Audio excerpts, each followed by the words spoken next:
অমরনাথ অর্থাৎ শিব, তার কণ্ঠ থেকে শ্বেতবিন্দু ঝরে মা নর্মদার জন্ম, তাই এই জায়গার নাম অমরকণ্টক।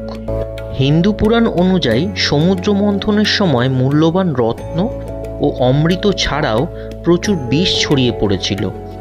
সেই বিষের প্রকোপ থেকে প্রাণীকুলকে বাঁচানোর জন্য ভগবান শিব বিষ পান করে কণ্ঠে ধারণ করেছিলেন।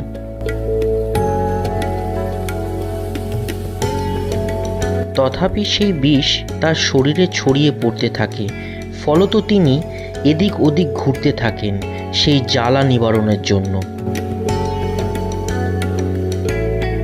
মনে করা হয় এভাবেই তিনি ঘুরতে ঘুরতে একসময় এখানে এসে পৌঁছান এবং দীর্ঘকাল যাবৎ এখানেই তিনি ধ্যানস্থ অবস্থায় ছিলেন।